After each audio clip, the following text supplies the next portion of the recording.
벌써 얼바인 침례교에서 5년이라는 시간이 흐르고 나서 저희 가정에 이곳에서 또 아이가 하나 태어나서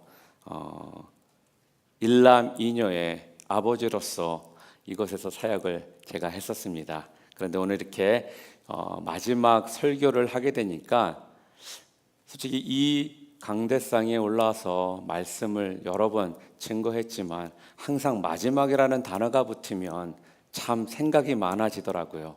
그래서 우리 얼바인 침례교회 성도님들과 마지막에 어떠한 말씀을 함께 나누어야 될지 지난 몇 주간 많이 기도하고 생각했습니다. 그러나 무엇보다도 제가 목회자로서 이 자리에서 선포해야 될 말씀은 다른 것이 아니라 바로 우리 하나님 아버지의 은혜요, 어떤 복음적인 메시지를 전하는 것이 가장 중요하다라는 마음을 주셔서 오늘 요나서 3장 1절부터 10절 말씀을 통해 놀라운 사건, Unexpected Events라는 그 주제로 오늘 말씀을 우리 성도님들과 함께 나누기를 원합니다. 성도님들과 함께 성경 공부를 하다 보게 되면 여러 가지 질문들을 받을 때가 있습니다.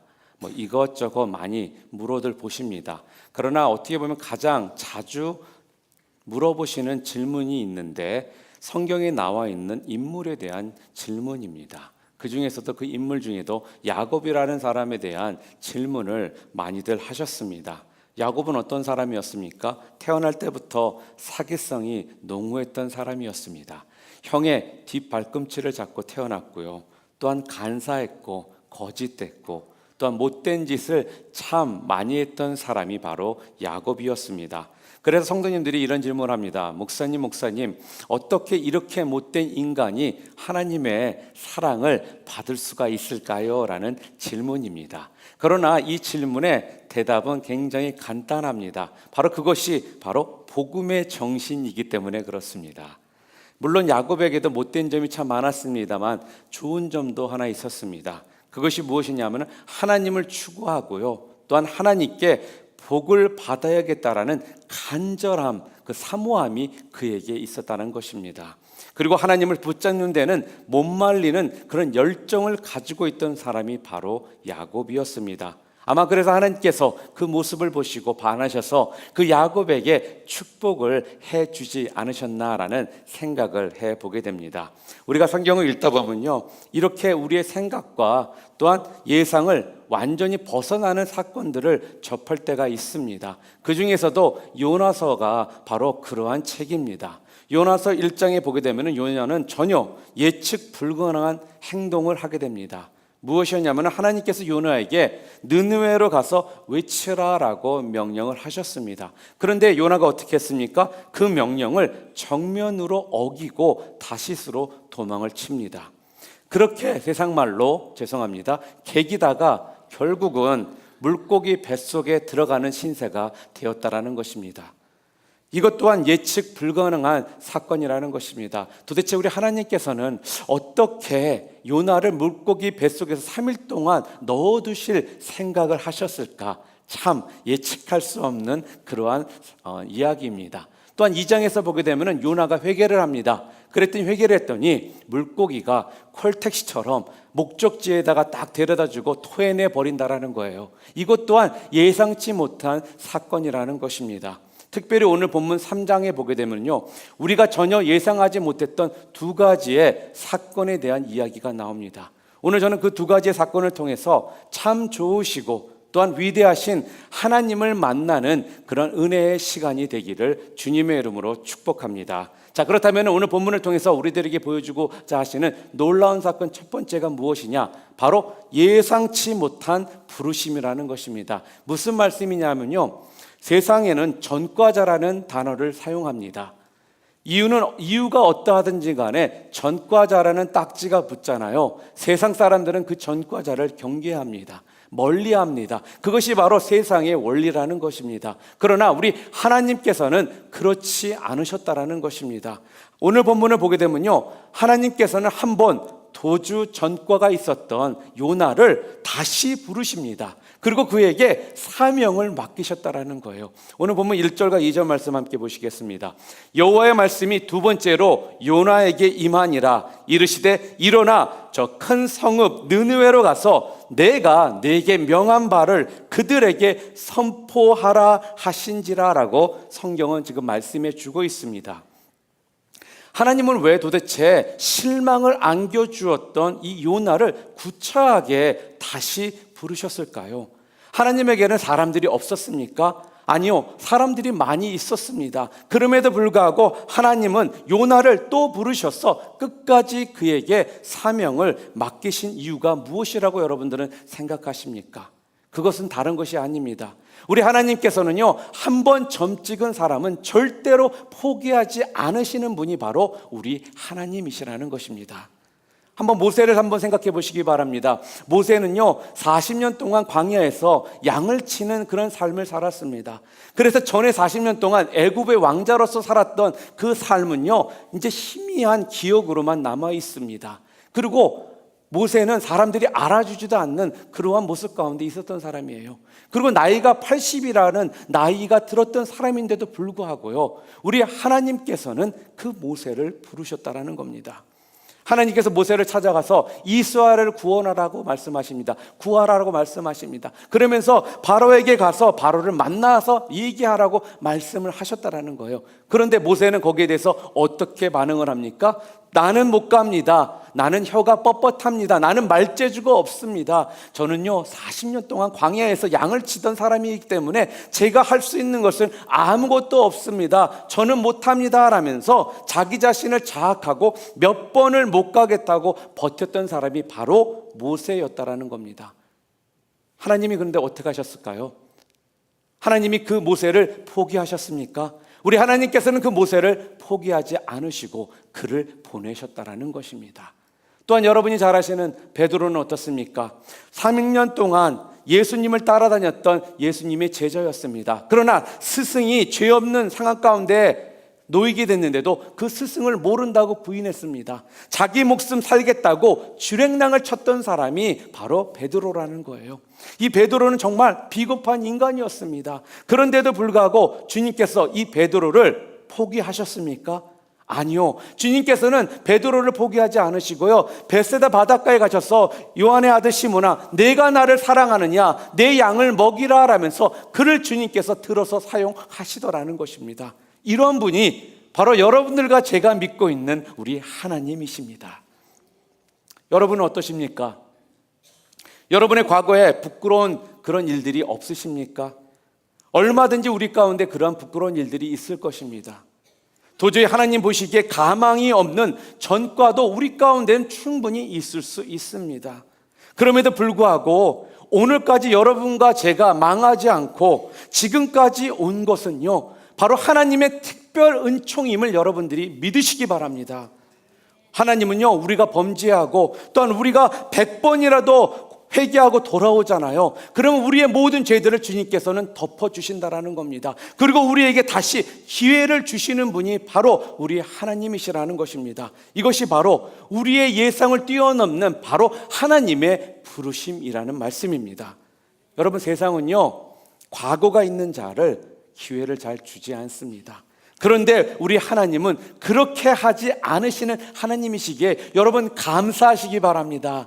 여러분 잘 아시다시피 베드로의 과거를 덮으셨던 그 하나님, 다윗의 과거를 덮으셨던 그 하나님, 그리고 오늘 요나의 허물을 덮으셨던 그 하나님께서 오늘 우리 가운데 찾아와 주셔서 여러분의 허물을 덮어주시고요 그리고 여러분들에게 기회를 주시겠다라고 지금 말씀하고 계신다는 것입니다. 이 하나님 여러분 오늘 꼭 붙드시고 만나시길 바랍니다.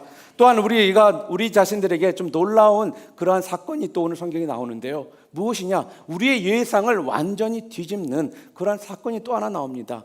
무엇일까요? 다른 것이 아닙니다. 하나님의 그 인내와 사랑을 받았다라면은 우리는 보통 어떻게 해야 될까요? 목숨 걸고 충성해야 되는 것이 어떻게 보면 우리의 모습 아닐까요? 그러나 오늘 요나는요, 요나의 불성실한 모습을 또 한 번 보여준다라는 겁니다. 하나님께서 요나에게 기회를 주셨다라면 진짜 목숨 걸고 하나님의 명령에 순종해서 그 순종하며 따라가는 삶을 살아도 부족할 판에, 그리고 그렇게 매운맛을 봤다면 정신을 차릴 법도 한데요, 요나는요 두 번째 하나님의 그 부르심의 명령에도요 그 태도가 굉장히 불손합니다. 소극적이라는 거예요. 그리고 마지못한 자세로 가겠다라는 그 모습을 보이더라는 것입니다. 오늘 보면 3절에 보게 되면요, 3일 길인 느느웨를 하루길만 외쳤다라고 성경은 말합니다. 그것도요 간단하게 40일이 지나면 느느웨는 무너지리라 라고만 외쳤습니다. 느느웨 백성들에게 어떻게 해야 살 수 있는지, 또한 왜 느느웨 성이 무너지는지에 대해서는 한마디도 해주지 않았다라는 거예요. 자, 그렇다면 왜 요나는 3일 길을 걸어서 외쳐야 될 그 느느웨 성을 하루길만 돌고서 와서 간단하게 외치고 말았을까요? 거기에 대한 여러 가지 우리가 상상할 수 있는 것들이 있습니다. 그러나 그 상상 중에 한 3가지를 우리가 생각해 볼 수가 있는데, 첫 번째 이유는요, 요나의 편협한 생각 때문에 그렇습니다. 무슨 말씀이냐면요, 요나는 이방인들은 구원을 받을 수 없다라고 생각을 하고 있었습니다. 그래서 이스라엘 백성들만 하나님께 택하심을 받고 또한 구원하신다라는 잘못된 선민의식을 가지고 있었기 때문입니다. 또한 두 번째 이유는 뭘까요? 다른 것이 아닙니다. 나 한 사람이 외친다고 누가 그 외침을 듣고 주님 앞으로 회개하고 돌아오겠느냐라는 그 생각을 가졌다라는 겁니다. 느느웨 도성은 좌우를 뒤돌아보면 분별 못하는 사람들이, 수많은 사람들이 있었습니다.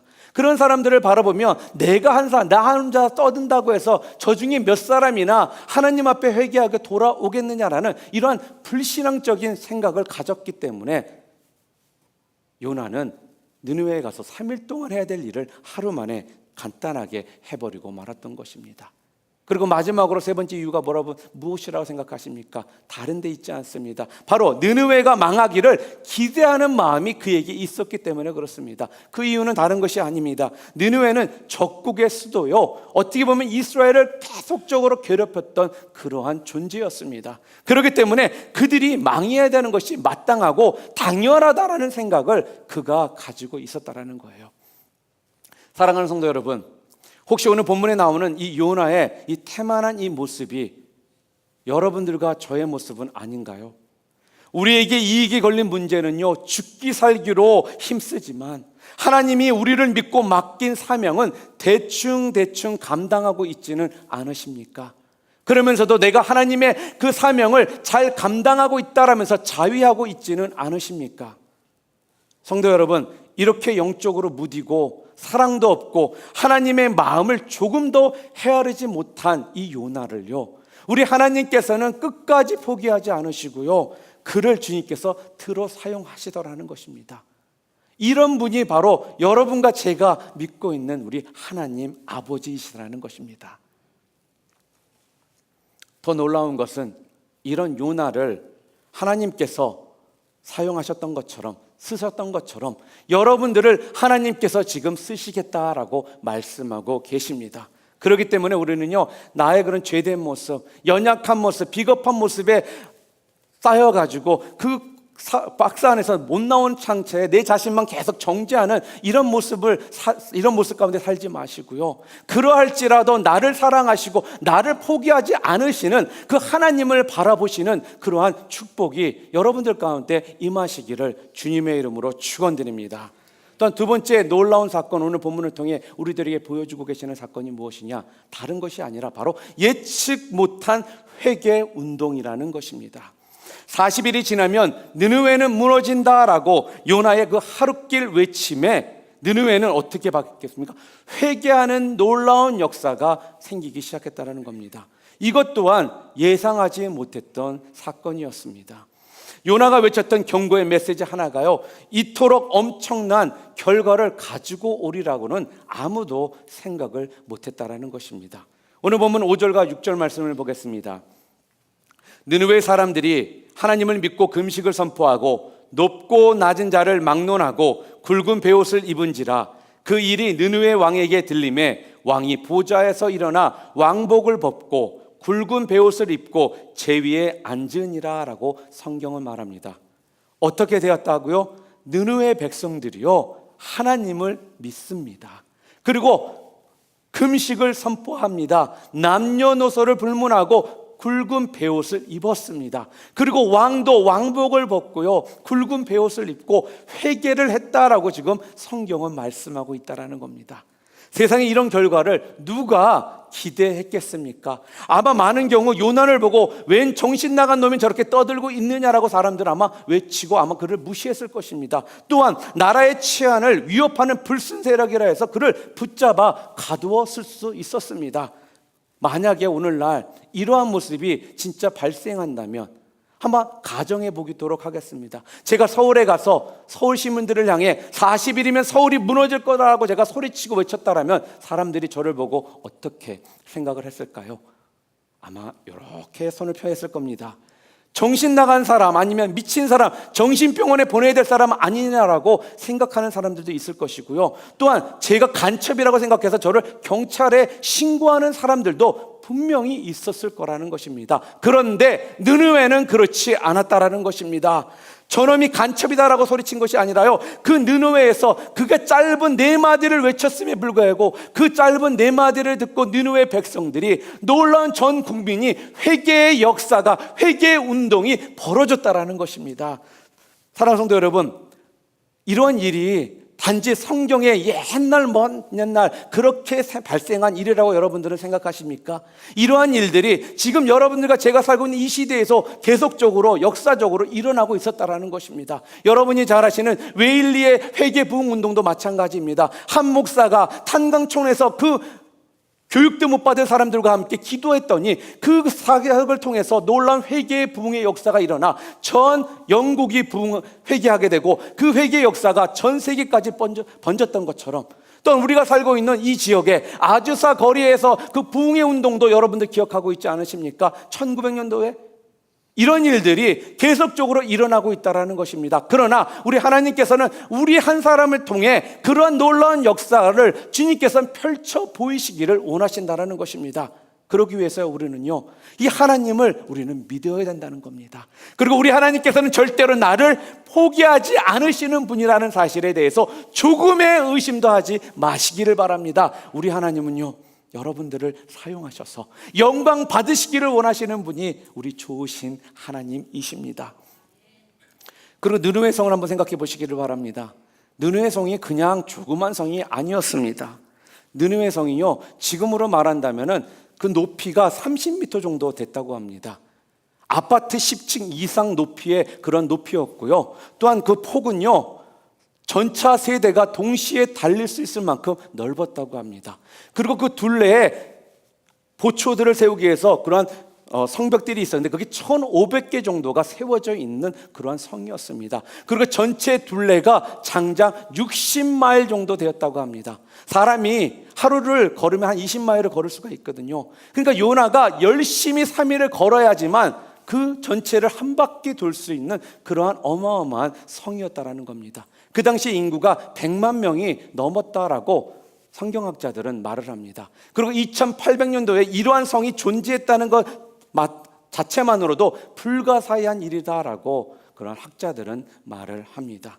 그런데 이러한 어마어마한 이런 성에 요나라는 사나이가 하나님의 말씀을 들고선 들어갔습니다.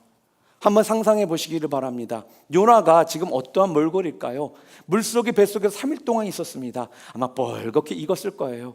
그리고 머리칼도 다 빠져서 대머리가 된 사람입니다. 세상 말로 볼품없는 그러한 모습을 한 사람이 다니면서 이런 말씀을 외친다고 상상해 보시기를 바랍니다. 아마 사람들은 그 사람을 보면서 구경났다라고 생각을 할 것입니다. 그런데 요나가 하나님의 말씀을 외치자 엄청난 일이 일어났습니다. 요나가 전한 말은요 딱 4마디입니다. 오늘 본문에도 나와 있는 것처럼 4절에 40일이 지나면 느느웨는 무너지리라 라고 말을 했습니다. 히브리어 원문에는 딱 5마디입니다. 호드 아라바임요 베니네베 네파케트 딱 5마디밖에 선포하지 않았는데도 불구하고요, 이 간단한 말씀을 듣고 성경 최대의 집단 회심 사건이 일어났다라는 거예요. 100만 명에 가까운 사람들이 회개하고 하느님 앞으로 돌아왔습니다. 그냥 돌아온 것도 아니고 회심도 철저한 회개를 통해 그들이 돌아왔다는 말씀입니다. 이것은 우리에게 지금 무엇을 가르쳐주고 있다고 여러분들은 생각하십니까? 바로 하나님의 말씀의 능력과 말씀 전하는 것의 중요성을 지금 우리들에게 가르쳐주고 있습니다. 어찌하든 간에 하나님의 말씀을 전하면요, 뭐라는 거예요? 능력이 나타난다는 것입니다. 우리나라 복음 맨 처음에 있었던 일화입니다. 만주에서 선교하시던 라스와 맥켄타이어 선교사님들이 만주에 와 있던 한국 사람들에게 복음을 증거했습니다. 그게 1879년 정도 경이었다고 합니다. 그 당시에 사람들에게 말씀을 전한 후에 처음 침례를 받은 사람이 백홍준이라는 사람입니다. 그리고 그 다음 침례를 받은 사람이 이응찬이라는 사람이었는데요, 이 두 사람이 세상 말로 별 볼 일 없었던 그러한 사람이었습니다. 세상 사람들이 알아주는 사람이 아니었다라는 거예요. 그 당시로 말하면 별로 영향력이 없었던 사람이었습니다. 그런데 이 두 사람을 통해서 젊은이들이 복음을 접합니다. 그리고 젊은이들이 그 복음을 들고요, 압록강과 두만강을 건너서 함경도에 들어가게 됩니다. 그래서 함경도에 들어가서요, 그 시골 사람들에게, 그 무식한 사람들에게 복음을 전하기 시작했다라는 거예요. 그들이 그 복음을 전했을 때 지금 100년 후에 우리 한국의 4분의 1 되는 국민들이 예수 그리스도를 믿는 그러한 나라로, 국민들로 바뀔 거라고 그들이 상상이나 아마 했을까요? 아마 그들은 전혀 상상도 못했을 것입니다. 또한 어떻습니까? 언더우드 선교사가 서울에 와서 처음 복음을 전한 것이 1885년도였습니다. 그 당시에 처음 복음을 접하고 예수 그리스도를 믿는 사람들이 세운 교회가 세문안교회의 전신인 정동장로교회였습니다. 이 교회가 한국의 첫 번째 세워진 교회입니다. 그래서 그 교회가 세워질 때가 언제냐면 1887년 9월 27일이었습니다. 1887년 9월 27일 저녁에 처음으로 교회 개청 예배를 드리게 됩니다. 그 당시에 교회 개청 멤버가 몇 명이었을까요? 14명밖에 되지 않았습니다. 그러나 이 14명의 사람을 통해서 그 당시에 무식하고 우상숭배 가운데 가득 차 있던 우리나라의 백성들이 주의 복음을 듣고 변하기 시작합니다. 그 당시에 그들이 그 복음을 전했을 때 우리나라의 서울이며 부산이며 광주며 이런 도시들마다 십자가의 네온 사인이 가는 곳곳마다 세워질 거라고 누가 예상이나 했겠습니까? 빛도 없이 이름도 없이 주의 복음을 들고 전했던 이 사람들을 통해 우리 한국 기독교의 역사가 시작되었다라는 말씀입니다. 사랑하는 성도 여러분, 세상은요 저희들에게 말합니다. 안 된다라고 말을 합니다. 지금 이 시대는 말씀이 전하려도 말씀을 듣고 변하는 사람들이 없다라고 이 세상은 지금 우리들에게 말해주고 있다라는 겁니다. 이것을 통해 우리가 다시 한번 깨달아야 될 것이 무엇일까요? 우리가 무엇을 해야 된다라고 지금 우리 성경 요나서를 통해 우리들에게 하나님께서 주고 계실까요? 다른 말씀이 아닙니다. 말씀은 전하면 능력이 나타난다는 말씀입니다. 여러분이 잘 아시는 유럽이 지금 어떻습니까? 처음부터 유럽이 지금의 모습을 갖고 있었나요? 유럽이요 처음에는요 많은 선교사를 파송하던 그러한 국가들이었습니다. 그런데 지금 유럽 전체의 크리스천의 비율이 5%도 안 된다는 거예요. 많은 교회들이 술집으로 다른 종교의 그러한 어떤 빌딩으로 팔려가고 있는 현실이 바로 지금 유럽의 현실이라는 것입니다. 왜 그렇게 됐을까요? 그들이요 하나님의 말씀을 전하지 않습니다. 고상한 신앙생활하기를 원합니다. 그러다 보니까 점점 교회는요 몰락하기 시작했다라는 거예요. 바로 계몽주의를 통해서 1, 2차 세계대전을 통해서 1960년도부터 기독교가 몰락하기 시작했다라는 것입니다. 사랑하는 성도 여러분, 하나님이 우리의 이성보다 항상 위에 있어야 됩니다. 이성이 하나님보다 위에 있는 이러한 삶은요 절대로 교회의 부흥을 바라볼 수가 없다라는 겁니다. 이 말씀은 무엇입니까? 교회가 편한 곳이 되면 안 된다는 것입니다. 교회가 쉬는 공간이 되어서는 안 된다는 것입니다. 이 교회는 하나님이 세우신 곳이요 이곳에서 말씀이 선포되고 말씀을 들은 자들이 세상을 향해 나아가는 곳이 교회가 될 때 교회가 변질되지 않고 이 마지막 시대에 하나님 앞에 쓰임받는 그러한 교회의 모습으로 쓸 수 있다는 것입니다. 그렇지 않으면요 우리 한국도 미국도 어떻게 될지 모릅니다. 아니요, 솔직히 말씀드릴까요? 지금 미국이나 한국도 그러한 유럽의 모습들을 조금씩 지금 보이기 시작하고 있다는 거예요. 사랑하는 성도 여러분, 여러분들은 어떠한 삶을 살기를 원하십니까? 비록 지금 여러분의 삶이 세상적인 말로 아무것도 아니고 내가 할 수 있는 것이 아무것도 없고 나는 죄인이고 이러한 부족한 자로라고 생각하면서 여러분들 서로 자기 자신을 자책하며 살고 계십니까? 근데 우리 하나님께서 오늘 뭐라고 말씀하십니까? 여러분들을 절대로 포기하지 않으신다라고 말씀합니다. 그리고 여러분들을 포기하지 않을 뿐더러 여러분들을 통해 하나님께서는 놀라운 부흥의 역사들을 허락하시겠다라는 것입니다. 여러분을 통해 영광 받으시겠다라고 오늘 성경 말씀을 통해 우리들에게 주고 계시는 것입니다. 사랑하는 우리 얼바인 침례교회 성도 여러분, 바로 지금이 우리들이 깨어야 될 그러한 시기입니다. 더 이상은 머무르는 신앙에 여러분들 계시지 말기를 바랍니다. 우리 교회가 지금 새로운 4대 담임 목사님을 청명하는 과정 가운데 있습니다. 남일이 아닙니다. 우리 교회의 일입니다. 바로 하나님의 일이라는 것입니다. 하나님의 일에 여러분들이 더 열심을 다해 주셔야 된다는 겁니다. 더 기도해 주셔야 된다는 겁니다. 주님의 영광을 위해 여러분들이 더욱더 회개하며 주님 앞에 나오셔야 된다는 것입니다. 그럴 때야만 바로 놀라운 요나를 통해 하나님께서 보여주셨던 놀라운 회개의 역사들이, 회개의 부흥의 역사들이 우리 얼바인 침례교회를 통해서, 여러분의 가정을 통해서, 여러분의 심령을 통해서 일어나게 될 것이라는 말씀입니다. 오늘 요나서 3장은요 그래서 우리들에게 다시 한번 하나님의 그 은혜를 말씀해 주고 있습니다. 예상치 못한 그 하나님의 은혜, 우리 같은 죄인들을, 우리 같이 뻔뻔한 자들을 하나님께서는 절대로 전과자들을 포기하지 않으시고 우리들을 들어 사용하시겠다는 겁니다. 그리고 들어서 우리들을 통해 주님께서는 영광 받으시겠다라고 오늘 말씀해 주고 계십니다. 이러한 놀라운 역사가요 우리 성도님들을 통해 이 얼바인 지역에서부터 놀랍게 일어나기를 주님의 이름으로 축원합니다. 오늘 시간 마지막으로 함께 말씀을 맺히면서 함께 나누고자 하는 것은, 우리 가끔씩 이런 생각들을 합니다. 계란으로 바위치기 아닌가요? 라고 말씀하시는 분들이 있습니다. 아무리 해봐도 소용이 없는 그런 상황들을 우리가 계란으로 바위치기다라는 말씀을 합니다. 그런데요, 놀라운 것이 있습니다.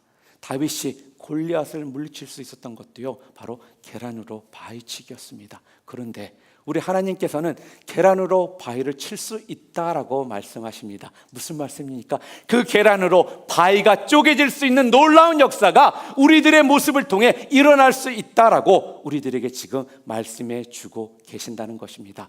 이 하나님의 이 은혜 여러분 붙드셔서 계란으로 바위를 쪼개시는 놀라운 역사가 여러분 삶 가운데 당연한 것이 되시는 우리 얼바인 침례교회 성도님들 모두 되시기를 주님의 이름으로 축원드립니다. 우리 시간 함께 찬양하며 나가기를 원합니다. 오늘 말씀을 생각하시면서 다시금 주님 우리 가운데 놀라운 부흥을 허락하여 주시옵소서. 아버지, 저희들을 통해서 놀라운 회개의 부흥의 역사가 일어남을 통하여 아버지, 우리 교회가, 우리 가정이, 내 삶이 주님 다시 한번 소망을 얻게 하여 달라고 이 부흥을 외치며 아버지, 영적인 부흥과 아버지 회개의 놀라운 역사들 우리 가운데 일으켜 달라고 우리 부흥 이 찬양 함께 하며 주님 앞에 나아가기를 원합니다.